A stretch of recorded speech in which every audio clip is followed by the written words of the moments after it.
Hey guys, this is Tiffany. I'm sorry about all the technical difficulties. We were trying to go live and I don't know what happened. It's not showing up. So I just decided to go ahead and record it and post it later. There's something with the software, so I again apologize if you're trying to watch it live. But basically just wanted to go over the latest episode as well as the previous one.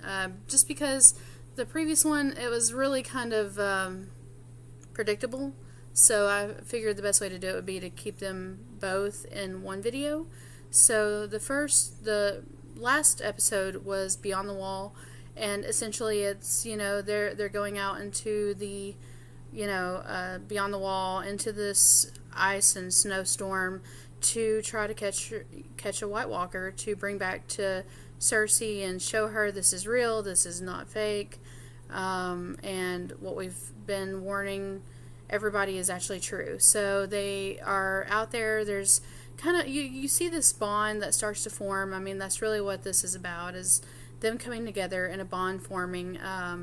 You see the Hound and Tormund kind of joke around, like we discussed after the Eastwatch episode. Myself and Carrie were talking about how, he basically says, I've got a beauty waiting for me in the north, and talking about Brienne, and the Hound's very surprised that he has Lady Brienne, kind of in that thought capacity of being someone he's interested in. So of course there's that back and forth between them. They get to the White Walkers and they kind of camp out and stand on this the group of the living, I guess you could say, find this kind of island and stand in the middle of it while the White Walkers and the Night King and the army surround them in a circle, and they kind of sit there, I guess waiting them out maybe is the initial thought. Or I'm not really sure what the plan was there, but they just kind of wait, and finally the Hound gets kind of, I guess, bored or tired of waiting, so he starts throwing rocks at one of the White Walkers, and it's enough to make them charge in force, and at all the living in the middle of this island. So you've got everybody fighting. There are some fatalities, obviously. It's tough to see, and essentially they send our very own Baratheon back to send a raven to tell Daenerys that this is happening. So he somehow quickly is able to send her a raven with a scroll that says, hey, we need help, come help us. And she's obviously able to show up in just the nick of time on Dragonback with all three of her dragons there in force, and try to save them. And of course she's helping them up onto Dragonback, basically, when the Night King decides to get a ice spear from the back of his horse and throw it, piercing Viserion, and he drops and of course falls into the kind of ice lake that's kind of opened up in the middle of the ice that's there, and sinks.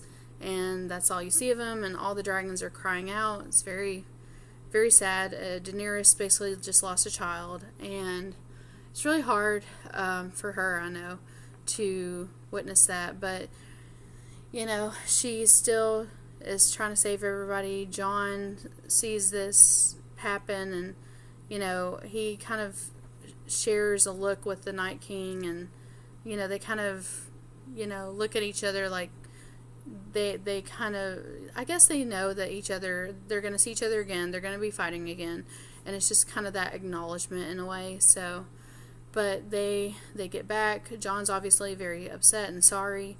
He talks to Daenerys about it, and, she accepts it in a weird way, but again, does acknowledge that it's like losing a child.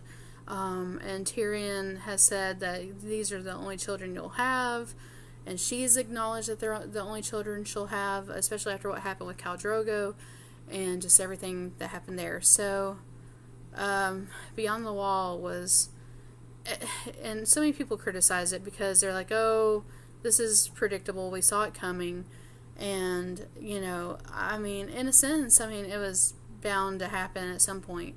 So, someone mentioned they saw a poster that kind of gave away this last episode of The Dragon and the Wolf, and we're going to talk about that too. So, the end of Beyond the Wall is the White Walkers, somehow getting chains from where, who knows, to drag Viserion out of the depths and pull him up, and the Night King, basically comes over, reaches out his hand, touches his snout, and he opens his eye, and obviously he's a White Walker.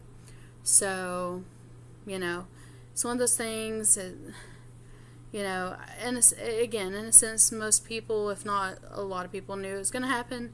To who, I don't know, but a lot of people already had kind of guessed at this, so it came true. So, I don't know, it's hard to see. And now we're here with The Dragon and the Wolf, and it starts with, obviously they've come to King's Landing. Jon Snow and Daenerys is, not there yet, but she's coming. And they're wanting to meet with Cersei and try to convince her to help them. And the Hound, they're all there in force with Tyrion, of course. And they're walking in, and the Hound learns that Arya's alive and at Winterfell, and that was interesting. His kind of reaction to that is, oh, well, I don't really know how he feels about that, because in a sense she left him to die, so not really sure what his thought process is on that at this point. But I think obviously there's much bigger things to worry about, so who knows. The Hound and the Mountain have a moment. That was interesting. He hasn't seen Gregor McLean in goodness knows how long. And so they have this shared moment of, where the Hound basically tells the Mountain, you know who's coming for you. You've always known. And it's just kind of this very tense, very awkward kind of moment between them, and of course the Mountain is a silent self. So, and then of course we knew it was coming. We didn't know what was going to happen or how it's going to go down, but Cersei finally meets Daenerys. And it's kind of like Cersei's ready to kind of throw down her ownership of the Iron Throne and kind of like challenge her, in her right to claim it. And Daenerys is just like, that's not why I'm here. I'm here because of, yes, this is, we have our own fight, but right now we are just trying to fight to live and to stay living. So, of course, she comes with her 2 dragons, which we should have expected. She shows up on Dragonback and makes a kind of a grand entrance, if you will, and very kind of intimidating, if you want to call it that, which of course she knows what she's doing. So they discuss what's going on. Euron sees Theon and kind of they have an interaction right from the get-go, because Euron's like, hey, I've got Yara. If you want her, you're going to have to take me on. He doesn't even wait for any other discussions. He's just ready as ever to fight and just be kind of belligerent. So he's ready, and that's always interesting. So of course Cersei's like, be quiet, sit down or leave. And so he finally sits down. The Hound brings up the White Walker. At first, when I'm expecting this thing to just like lash out immediately upon opening this crate, but he doesn't move. It takes the Hound kicking it over for him to start moving, which in and of itself doesn't make sense, but I'm not the writer. So the White Walker, of course, has just enough of a chain length to get in Cersei's face, quite literally, where he's literally inches away from her nose, and she's looking into this White Walker's eyes as he like snaps at her and tries to grab at her, and the Hound, like, pulls him back on this chain, and is like, he cuts off his arm, it still moves, he cuts his body in half, he's still moving around kind of like a zombie, he is not dying. And so they demonstrate the way to kill these things, is light them on fire. So they light the hand and for the top part of the arm and on fire to, do away with it. And then of course Jon shows them with dragon glass you can actually kill them. So he, pierces him and he does die. And so, I mean, they talk about there being hundreds of thousands of these men, White Walkers in the army of the dead that are coming. And I mean, Euron is obviously terrified. He says that he's going to run back to, his fleet and back to his island, and he says he's not going to get involved. And then Cersei seems to see reason at first. She's like, you know what, this is obviously very real. I'm going to help you. My armies will be behind you. But she has a condition. She wants Jon to kind of, not choose sides in this between her and Daenerys when all this is said and done, and their kind of standoff. She wants him to remain in the north, not side with anybody, and not take up arms against the Lannisters. And he basically says, it's not something I can do. I've already pledged myself to Daenerys, so I'm going to keep that promise. I'm going to keep that pledge and uphold my side of it to support her. So, of course, that angers Cersei. She decides, well, fine, I'm not going to help you. You can handle it yourself because they'll be coming after you first. And basically, Brienne, as they're walking away, tries to talk to Jaime because they've kind of had a respect for each other just from what they've been through. And she tries to speak to him, and she actually says, fuck loyalty. This is about seeing reason, and there is a bigger threat here. Cersei needs to understand.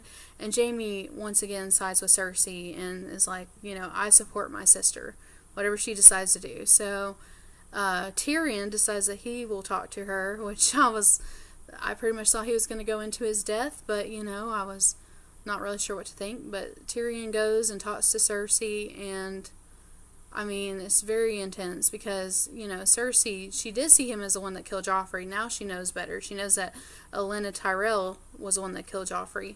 And now, I mean, he's still the person who killed their father. So she still has that hostility and that hatred of him. But he is able to talk to her and make her, they do have some very tense words, and just talking about the way they were raised and talking about just everything that has happened and that could happen. And Tyrion obviously learns and observes that she's pregnant just in her body language and her actions. And I mean, they leave it kind of ambiguous, so you can only guess that he's convinced her for just simply for the life of her child to support this fight against the White Walkers and that are coming. So she agrees, goes back out, tells Jon and Daenerys that she's changed her mind essentially, and that she will join them. And then you see that she's kind of promised her army and any bannermen to stand up with them and fight alongside them. So Jaime himself has promised as well to fight with them. So I mean, you see that Cersei meets with Jaime afterwards and is trying to convince him that while everybody else is fighting, she's going to take, I guess, like a small crew to take over while everyone else is fighting. She wants to kind of take over and grow her her property or her, kind of hold on everything. And Jon doesn't know about this. Daenerys doesn't know about this. It's just, she wants Jaime to kind of side with her on this. And he's like, well, I've already made a promise. I'm keeping my word. We've got a larger threat. This is much more real. And Cersei, for her, it's more real for her to have power right now. She's not really thinking completely as much, even as being a mother again, she's not putting, I guess, herself or anyone that she doesn't want to at risk, and she's still more worried about the scheme of who's going to be in power more than anything else. She's still being selfish. So at one point I sincerely thought Jaime was going to die, because she basically tells the mountain, she gives him the go-ahead to kill him, and Jaime basically calls her out and is like, you won't do it, I don't believe you. And he walks off. He walks away and leaves King's Landing, and Cersei had just said no one walks away from her, him included. So there is that threat there that has been laid down. And as he leaves, it starts snowing in King's Landing, which is very telling of the winter that is coming, that is there. So, I mean, it's very, foreboding, foretelling of what's to come, and that makes me think that the fight is going to come even more into Westeros and probably into King's Landing as well. So, but yeah, so it goes to Theon. Theon kind of has his moment, and he talks to Jon, and they kind of have a moment where Jon says, look, here, you've done this, and this has happened. We can both acknowledge it, but I can move on. I can forgive you, but you still have a chance to take action. You still have this, way to help Yara still, as she has helped him many times. And Theon has his moment. This whole time, he's kind of, ever since Ramsay did what he did, he's reverted to this person, this reek that, he has been called, and he has, he's recessed back into that. But now he kind of accepts that he is both Stark and Greyjoy. He doesn't have to choose anymore between one or the other. Jon tells him, you're both. You are a Greyjoy, you are a Stark, because of everything that you've been through, between being raised with them and everything that's happened, he is still both. So he tells him that, and you see him have this fight with his clansmen, the Ironborn, who are getting the boats ready to leave to go back to the Iron Islands, and convinces them to go after Yara. Now, this hasn't happened yet, but we can only assume that the beginning of the next portion of the season, when it starts back up, will be part of it will be obviously him going back for Yara. So we'll see what happens there. Sorry about the changing. I'm trying to move here real quick. But anyway, sorry, my dress is falling off too. But so Theon goes down, and he basically kills one of his own, and it's kind of it's him proving his manhood, which is kind of ironic. I mean, he gets kneed where he used to have a crotch and balls, and he doesn't even flinch. He just is like, do it all you want, nothing to hurt there. But yeah, he is able to withstand it and basically beat him to a pulp. So he gets his fellow clansmen to agree to fight, to go after Yara, and honor their support of her that they had initially shown. So there's that moment for Theon. He finally, in a way, is coming into his own, and we see a glimpse of that. So I'm curious to see how that turns out, and what more we see from him, and coming into his own and standing up for himself and for Yara finally. As much as she's been there for him, he finally has an opportunity to be there for her, and I think he's taken it, so I'm happy. And then, oh my gosh, Sansa. I had a feeling, again, it's getting predictable, that this whole scheme has been her and Arya. They figured out what Littlefinger's about. They've caught him in his own lie. They, they've gotten him cornered. So they're finally here at this, she has these guards bring Arya to her, and Littlefinger thinks that she's going to probably kill her sister for treason or for plotting against her and her family or whatever it is at this point. And instead, they both turn and finally hold Littlefinger responsible. And as much as I might like Littlefinger's character, it's been a long time coming. Finally Sansa is able to say, I know about what you did. I know about your betrayal of their father, of even her mother, whom he loved, of her when he sold her to the Boltons, and even now trying to turn Arya against her, and her against Arya, just like he did with Lady Catelyn and their Aunt Lisa, or Liza, however you want to say it. It's up to you. But, he's done that before. And so finally they know his game. He's, done this before, and they catch him in his own game and his own lie.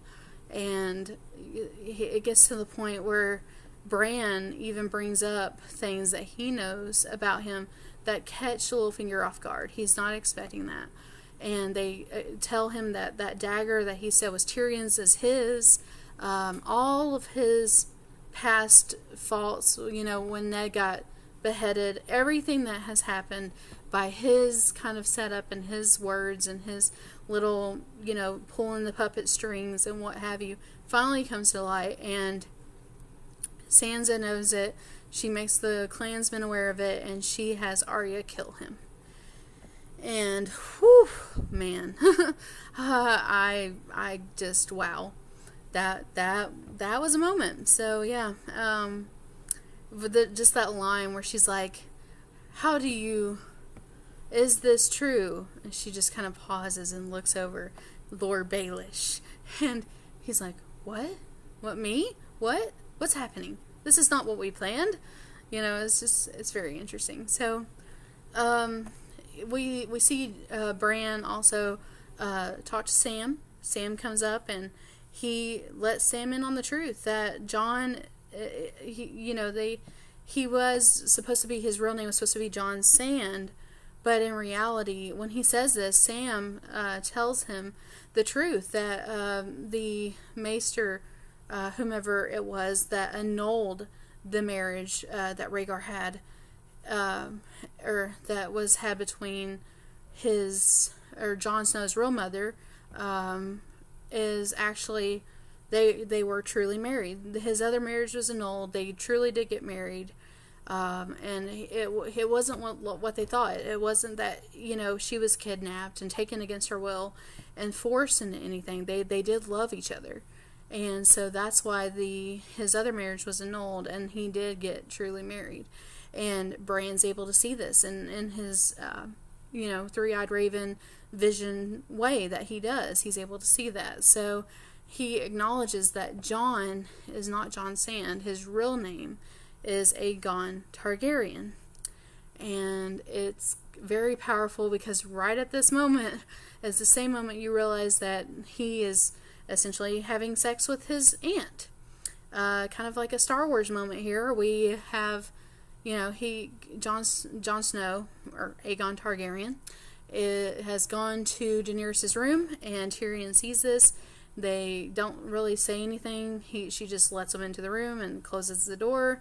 It's very obvious what's about to happen. They are, getting rid of this sexual tension that's been between them all this time, that we've seen coming and seen happening since they essentially met. So here it is, and you kind of find out that he is actually the true king, and that he, the throne is actually his by right. So very powerful moment. And so then it goes to the wall,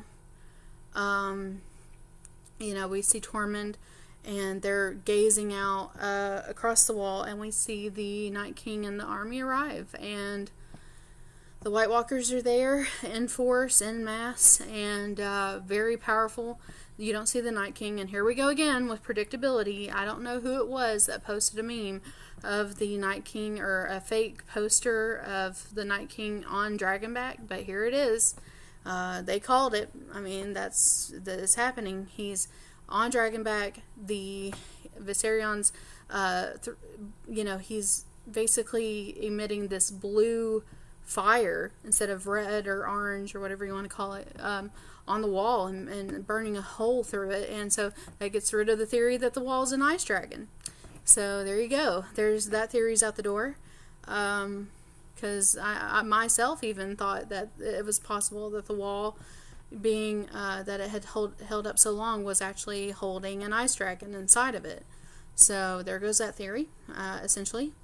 But yeah, so he's blown a hole through the wall, quite literally, and here comes the White Walkers, the giants, the Night King on Dragonback through the wall, and pressing on. So it's a very powerful scene, and that's essentially how it ends. We see them coming through, and we know that this is about to get very real. So again, predictable, yes. The books are kind of out the window, obviously, at this point. This hasn't been written by George R.R. Martin himself. This is all kind of like producers, the writers that have been behind the scenes this whole time, writing from the book's perspective and kind of giving it their own spin in a way. But now having Rain to kind of write it with some assistance and help from George R.R. Martin himself. But it's interesting to kind of see where this is going. I mean, again, it's getting predictable, but some epics do get that way, so maybe it's not all bad, but still, it's kind of, I don't know. We'll see what happens. If there's more surprises to come, more deaths, perhaps Jaime's, I'm guessing, maybe, especially if he comes into contact with the mountain again. The mountains, obviously, with what's happened with him and with the Hound, so that may happen, and more. So we'll see how this develops, but in the meantime, thank you for watching. Again, sorry for the earlier kind of technical glitches, but as always, we're here trying to do our best, and we love to hear your opinions, so let us know what you thought, and we'll have more reviews coming as well as unboxings, so keep an eye out for that. And we're having some major giveaways starting, so if you haven't already, make sure you subscribe, and subscribe to our YouTube, like us on Facebook at facebook.com/the Nerdettes, and thank you guys for watching. Bye.